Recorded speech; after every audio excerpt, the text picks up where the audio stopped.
What's good? It's Woog.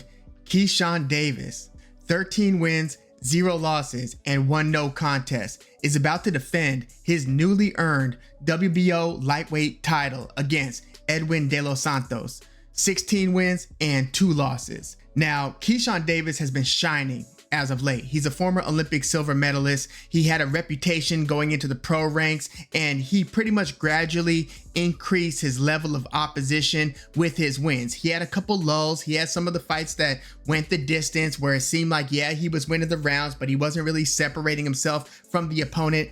I feel like although he had that reputation and he was working with Terrence Crawford, Shakur Stevenson, so he's with that team, I think that a lot of the boxing public was split on whether he was the real deal or whether he was a pretty good fighter, but not necessarily a special fighter. Well, in his last couple of fights, I would say actually his last 4 fights, but especially his last 2, his 4 fights ago and 3 fights ago, those were against Jose Pedraza, who was way post prime, but he did stop Pedraza in 6 rounds. Pedraza at that point was starting to lose more fights, but was still durable enough to go the distance. Well, he didn't go the distance against Keyshawn Davis, and then Keyshawn Davis dominated Miguel Madueño, but it was his fight against Gustavo Lemos, who had given Richardson Hitchens all types of problems at 140. Lemos was set to fight Keyshawn Davis. Lemos missed weight by several pounds, and this fight was going to take place in Keyshawn Davis's hometown of Norfolk, Virginia, as is this upcoming fight against De Los Santos. Well, a lot of people were like, well, is Keyshawn Davis going to go forward with the fight, being that this hard-hitting, dangerous Argentinian missed weight pretty badly? Well, not only did Keyshawn Davis go forward with the fight, but he stopped Gustavo Lemos in 2 rounds, absolutely destroyed him,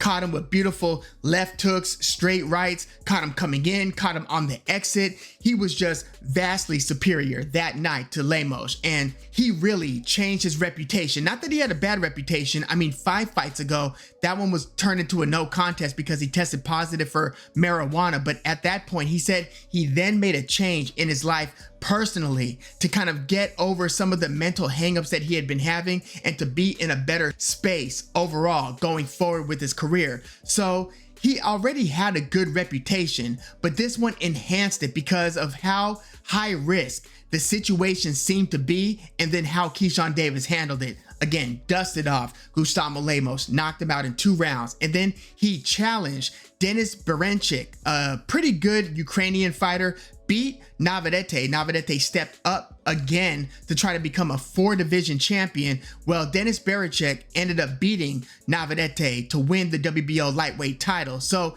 Keyshawn Davis challenged him, and although Davis was a betting favorite, I think almost all viewers expected Berinchyk to put up a better fight and to be more competitive with Keyshawn Davis than he was. Berinchyk had no chance in this fight, and you could pretty much tell by, I would say, round 2. Round 1 was a lot of, people jumping in and kind of holding, and it was a lot more wrestling going on in the first round and a half. But when you started seeing Keyshawn Davis control the distance, start landing on Berinchyk cleanly, getting out of the way of Berincyk's attack, and not only taking a step back, but taking a step kind of diagonally away to get an angle to then return fire with a beautiful body shot. He dropped Berinchyk in, I believe, the 3rd round, dropped Berinchyk to the body, bloodied him up by the 4th round, and then stopped him with another barrage of body shots as Berinchyk came in. So basically, he was making Berinchyk, who was the shorter fighter with the shorter arms. Yes, he does throw punches from all types of odd angles, and yes, he does have very good feet. So I think that that's why a lot of people thought that he was going to be more competitive. But as Berinchyk jumped into the pocket, Keyshawn Davis so skillfully just would take a nice step back and would, again, counter super effectively. So Berinchyk jumps in, he's overextended because his arms are out here. Keyshawn Davis is right here in the pocket, going 1-2 to the body, sank Berinchyk in the 4th round. That was the end of the fight. He did not beat the 10 count. He was on his knees, just beaten. And again, this was only the 4th round. So Keyshawn Davis absolutely shined against Denis Berinchyk. It was every bit as impressive as his performance against Gustavo Lemos. So yeah, Keyshawn Davis's stock has never been higher. He is kind of riding a wave of popularity. People are talking about him like he's the future in this whole 135, 140 mix. A lot of people probably think that he's even better than one of his stablemates, Shakur Stevenson. Yeah, the reputation has grown. A lot of people want to see Keyshawn Davis fight Tank Davis. I know, a lot of that was before Tank Davis had all that trouble with Lamont Roach, but Keyshawn Davis, when he beat Gustavo Lemos, wasted no time in calling out Tank Davis. And usually when somebody calls out Tank Davis, the boxing public is like, yeah, right, okay. But I feel like when Keyshawn Davis called him out, they're like, And I felt the same way. I wouldn't rule Keyshawn Davis, I wouldn't rule him out against anybody in that 135, 140 mix. Keyshawn Davis, I believe, is that good, and he's really shown us in these last couple of fights. And I think that he's been getting better fight over fight, better and more dangerous. He's throwing his punches with a lot of authority. And it's weird, earlier in his career, they might have listed him at 5'8", 5'9", but I thought he was like 5'7". They kind of inflate height sometimes, but you watch him against these other 5'7", 5'8" guys, and he looks so much, not so much taller, but he does look a little taller, but he looks so much rangier. He just looks like he's able to keep a wider base, take a step back, and again, his legs are kind of further apart, and to get so much leverage in his counters to the body or up top. Yeah, Keyshawn Davis has been looking like I would say almost create a fighter type. Like if you were gonna assemble a fighter with, reach, height in a certain division, Keyshawn Davis isn't too far off from what you would want ideally. And with the skills and the technical ability that he's putting behind it, yeah, he's looking damn good. And he's about to fight a really good, athletic, quick, hard-hitting, just an exciting fighter. And I know exciting is kind of a tricky word when you talk about De Los Santos's last fight against Shakur Stevenson. So De Los Santos, he had a loss earlier in his career in 2022, not too long ago, against William Foster. He lost via split decision, and I've been trying to find this fight. If you're able to find Foster versus De Los Santos, please send that one my way. But he was seen as being a pretty good fighter, but not good enough to where he wasn't the B-side against then prospect and future champion Jose Valenzuela. So Jose Valenzuela is the A side against De Los Santos. Valenzuela is pretty much head over skis. He's a knockout artist, and he was going for the knockout, going for the kill, hurt De Los Santos early. He dropped De Los Santos. De Los Santos then hurt and dropped him, and then a shootout ensued. Basically, they were just returning fire, and I feel like Valenzuela never recovered from getting hurt and dropped that first time. This resulted in a third round upset knockout over Valenzuela at the hands of Edwin De Los Santos, and all of a sudden De Los Santos's stock rises. Like, oh damn, who is this guy? He's looking quick, and he's a southpaw, and he's only 20 at the time, 23, 22 years old. He's still only 25. He's a year younger than Keyshawn Davis, so he's still super young. And then after that, De Los Santos fights Joseph Adorno, dominates Adorno. He almost didn't lose a round. I'm not sure if I know the judges had it a certain way, but 2 of the 3 judges had De Los Santos winning every single round against, again, a pretty good fighter, somebody whose stock has declined, obviously, because after this terrible loss against De Los Santos, where again, Joseph Adorno pretty much didn't win a round, he got beat by a returning fighter, a former champ, a long time ago, Nicholas Walters, who has since gotten stopped and lost. So if you thought that if you were wondering how the Nicholas Walters return was going, yeah, he got stopped on, I believe it was a Pro Box TV card just a couple of months ago, not long ago. But yeah, Joseph Adorno, at the time he fought De Los Santos, at the time he had only lost to Michelle Rivera and Elvis Rodriguez. But yeah, Keyshawn Davis absolutely shined against Joseph Adorno. So that was back-to-back fights that De Los Santos looked really good. Again, stopping Jose Valenzuela and then dominating Joseph Adorno. Just looking like a supreme boxer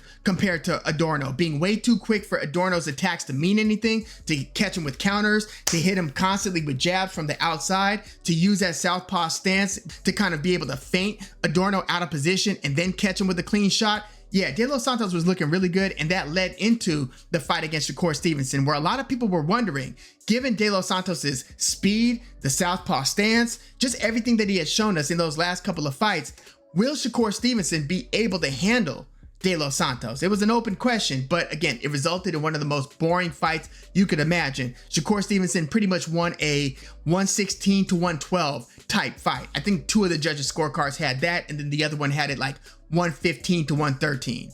But I was wondering, like, did Shakur Stevenson win that fight? It was really tough to tell because there were so few meaningful punches landed in that entire fight. It really hurt Shakur Stevenson's reputation at the time. And I mean, I think that it, kind of hurt De Los Santos' stock. Like, nobody affiliated or involved with that fight gained with that fight. And, De Los Santos hasn't fought since. That fight was in November of 2023. Here we are halfway through 2025.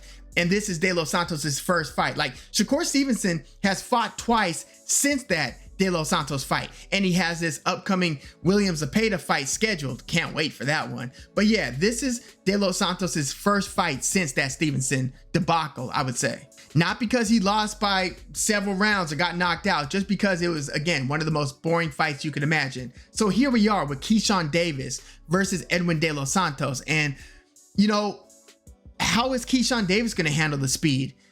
Who's going to be able to out-feint who? I know Keyshawn Davis is listed as like an inch taller. They both on paper have the same reach, 70-inch reach. So there shouldn't be a distinct advantage for Keyshawn Davis in that regard. Keyshawn Davis is orthodox. De Los Santos is southpaw. I think Keyshawn Davis is going to have to be careful with De Los Santos, similar to how Shakur Stevenson was very mindful against De Los Santos. And De Los Santos has kind of been disrespecting Keyshawn Davis, saying that Shakur Stevenson's a lot better than Davis. We'll see if De Los Santos, because De Los Santos was also pretty careful with Shakur Stevenson. It's not like one guy was avoiding the other. They were both kind of at a standoff. I just desperately hope that that's not the case with Davis versus De Los Santos. I don't think that it will be. I think that we're going to get a much more exciting fight here. This fight, again, is also taking place in Keyshawn Davis's hometown of Norfolk, Virginia. By the way, the Clips, for you hip hop fans, the Clips, Pusha T and Malice, they just announced that they're releasing a new album. Just putting that out there. Virginia Beach's finest. But yeah, I think that Keyshawn Davis is going to be able to I think he's going to be able to win the slower rounds. I just think that his construct, his ability to kind of slowly walk his opponent down, to be able to control range, to be able to jab and feint his opponent out of position, I just don't know how much he's going to be able to pull away. I do think that the early rounds are going to be pretty close. I just don't see De Los Santos not throwing punches for 2 fights in a row. So something's got to give here, right? I think this is going to be a pretty competitive fight, at least through the first half.